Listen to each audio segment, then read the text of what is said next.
Hey guys, and good Tuesday morning. Michael Clark here with BAM Weather and your latest forecast outlook here. I know we've been talking about a colder pattern transition coming, and I see it. We see it. I don't know. I've been more impressed before, and I'm not totally not impressed either. So I don't know. I think it's getting a lot of hype and a lot of I think it might be being made out possibly to more than it is. So we're gonna get right into it.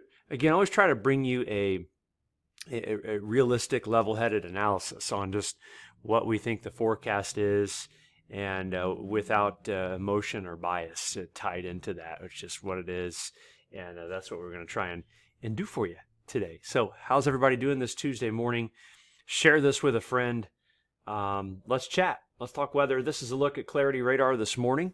We do have some rain and some heavy rain going on across the desert southwest, and some mountain snow.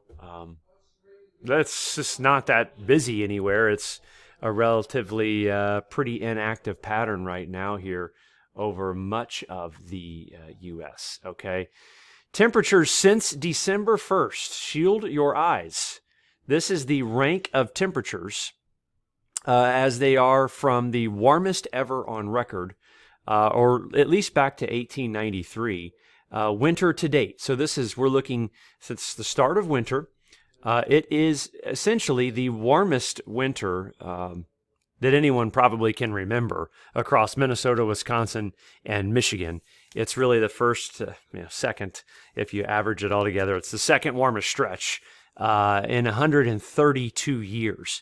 Let's go over here to our friends up in the Northeast. We've got some friends up there. We've got people that either really like us or really hate us in the Northeast. I love being kind of the center of attention up there. You all just really make things pretty interesting.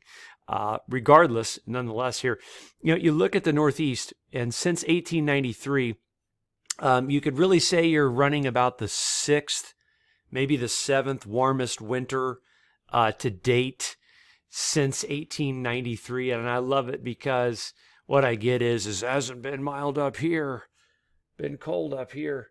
It's just kind of funny. It hasn't been cold. It's been wet. How about that? Precipitation ranks since the 1st of December, since winter began. It's one of the wettest winters ever in Kansas and portions of western Oklahoma, southeastern Iowa, up there in Minnesota, and then up into the north and east. It's been extraordinarily wet. It has not been a dry winter by any stretch. Temperatures and precip from normal the last 30 days. Well, this is where the vortex came down. All right, our friend, the old polar vortex here came down, and so we got cold in the central U.S. That's where the core of it came down. In the last 30 days, it has been warmer than normal here, and in the last 90 days, we really haven't seen much below normal temperature action, except for maybe in the deep south, where it's been maybe slightly cooler. It's been very wet, though. The last month here, we've had a lot of above normal precipitation in the last 90 days. A good call here is average, but again, above average here and above average in New England. So just kind of a check into where things have been. These maps come straight from the Climate Prediction Center. If you don't agree with them, or you think that they're too warm in your small little town up here somewhere in Massachusetts or something, email the CPC. They might care. Odds are they probably don't. But nevertheless, you might be able to complain to those folks if you think it's too warm. This is a look at the overnight run of the GFS model. Got a storm system coming in here. It'll come in Wednesday night into Thursday, bring a strong low pressure center up to the northern plains, bring some rain along with it. Okay, nothing like a good old rainstorm here on the morning of Friday, February 9th across the Great Lakes and the Ohio Valley. All right, the low...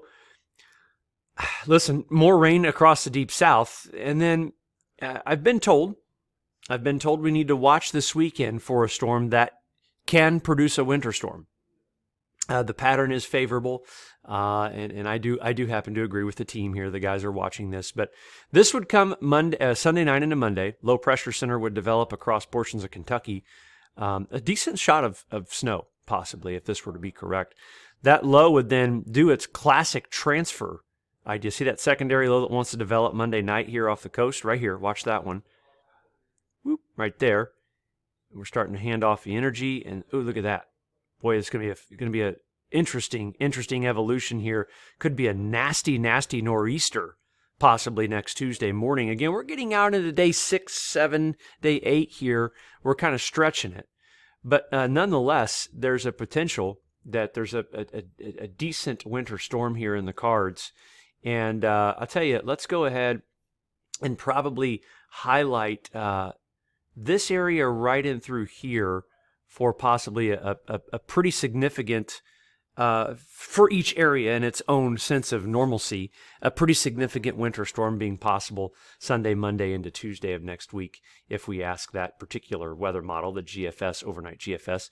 There's the snowfall forecast at the surface. That's probably a decent look right now. This is over the next 10 days, as good as it's going to get, right, with any sort of idea. It's Tuesday. It's 5-6 days away. Rainfall the next 5 days. This is the 1 to 5 heavy rain down there to the south. Again, you continue to see this stuff going on in the desert south and west as well. Relatively inactive elsewhere. And then we go to the 5 to 10 day period. And there's that storm system for the weekend. Again, cold enough for snow possibly. Cold enough for snow possibly. Still wet across Texas, the Corpus Christi area down there, Louisiana, Gulf Coast. Still wet. Let's talk about the pattern. This is the 1 to 5 day pattern. Woo, look at that. Cold up there in the Northeast, isn't it? No, it's not, and it hasn't been. But regardless, right? The pattern is changing. It's gonna move and shake a little bit. This is a machine learning approach of the EPS European Ensemble. That's the 1 to 5. Watch the 6 to 10. Watch the transition. Okay, in the pattern.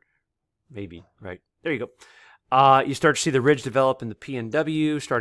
Ridge started to develop there just south of Greenland. And we'll start to see the trough come in underneath that storm system that we talked about just now.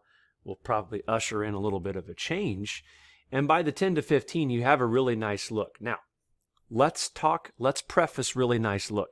That's a big negative NAO, and that's a big low. There's probably a good East Coast storm in there somewhere in the Ohio Valley and up along the coast. This is the thing with this pattern. Okay, below normal temperatures, you betcha. Probably for several weeks. No question. I think that there's even a couple of storms sprinkled in there. In terms of seeing some type of just crazy balls to the wall, best winter flip pattern thing we've seen, it's not that. The location and things of where the vortex is going and what's going to happen here. This is a great change from where we've been, but let's not make it something that it's not. We're not talking record demand and cold and just, some type of balls to the wall pattern for winter. It's not what it is, in my opinion. This is a great look. I'm not saying it's not good, all right? But where the vortex is really going to matter. These are the 10 to 15 day clusters. They're locked and loaded on the pattern. There's really no reason to question the idea right now. And here's the day 15 clusters across the bottom. Negative NAO, Alaskan Ridge, it's good. The problem is in this particular setup where the vortex is at can limit the severity or the intensity of the cold as it relates to the heating demand. Okay. Now, are we above 10 and 30-year normals by February 15th? Yes. The ensemble of the American and the EPS European agree that we go above those 10 and 30-year normals. All right. So we don't have any reason to disagree with that as well. But let's talk about that vortex. Last of the latest 3 runs of the GEFS have since backed off of a sudden stratospheric warming event, and the European Weekly has backed off. Now, that doesn't mean it can't happen. The last time we had the warming event, the models lost it, and next thing you knew, they had it again. There is certainly some stretching and some bothering going on to the vortex.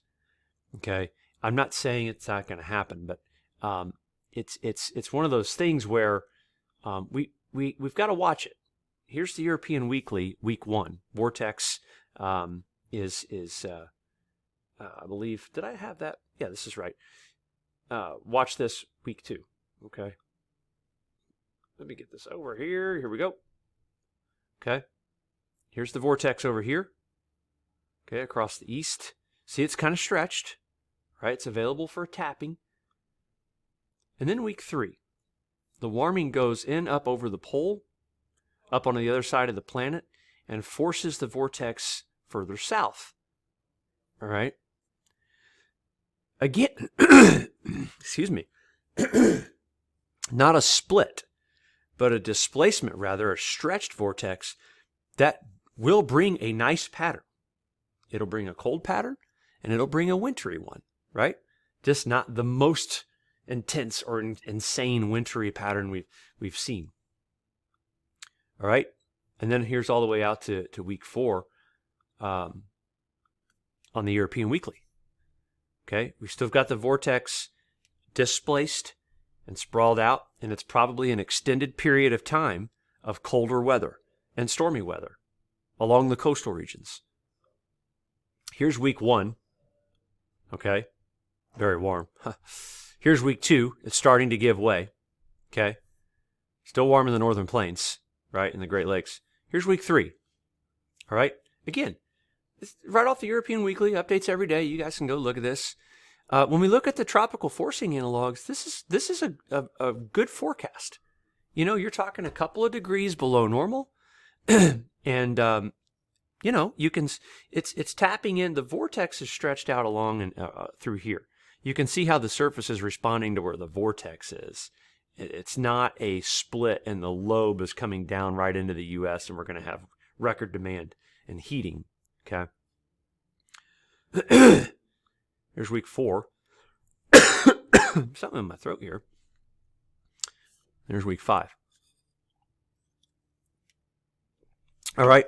So it's a cold pattern. No questioning that. Colder than what it's been, too. All right. This is a look at our tropical forcing analogs for the upcoming period. When all said and done, rubber meets the road, we look at where the analogs go. That looks a lot like the European Weekly.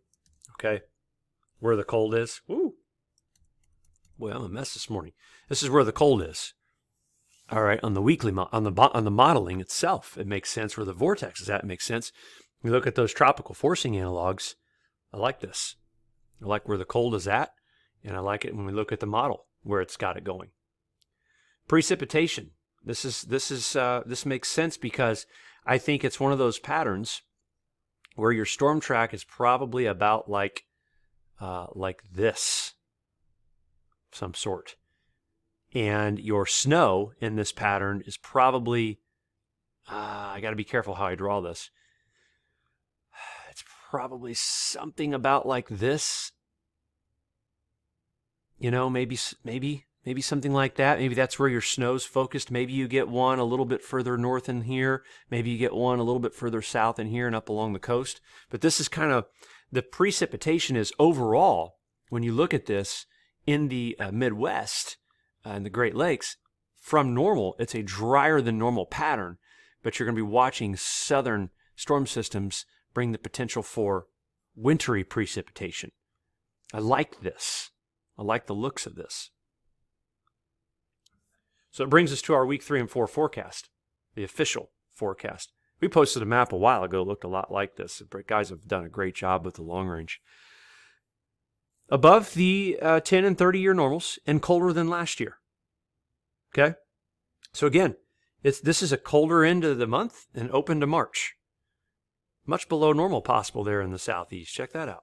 Up in the northeast, look at you guys in the blue up there. Forecast risk, though, warmer northeastern U.S. All right. Again, that can be because of the vortex placement and the blocking.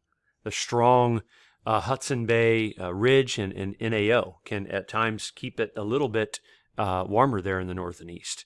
That's a risk to the forecast. Nonetheless, again, that's the official forecast. Colder than normal. There's the blue that everyone wants. Okay. Here's the precipitation forecast, much similar to what I just showed you. Again, your storm track's probably right in, like I just showed you. Go back and you can look at that if you want. All right. If we drew this out to March, if we drew it out to March and we looked at our top analogs, tropical forcing wise, maybe the first 10 days of the month are cold, and then it's possible it goes warm right back to the default where it's been very, very warm in here. All right. And it's possible it could turn dry for a time, drier. All right. Not incredibly dry, but drier. And the precip's up along through here. It's up through here, AKA what it's been. AKA what it's been. That's the early March outlook. Is maybe March can get warm quicker. All right. Something to keep in mind, something to watch. Longer analysis today. Try to bring the level head analysis to it. There's potential there for a couple of winter storms and colder temps. Enjoy it. It's better than nothing. And you have to enjoy it because you don't have a choice. You don't get any other weather. The weather you get's the only weather that we get. So thanks for watching, guys. Share it with a friend. Have a great day.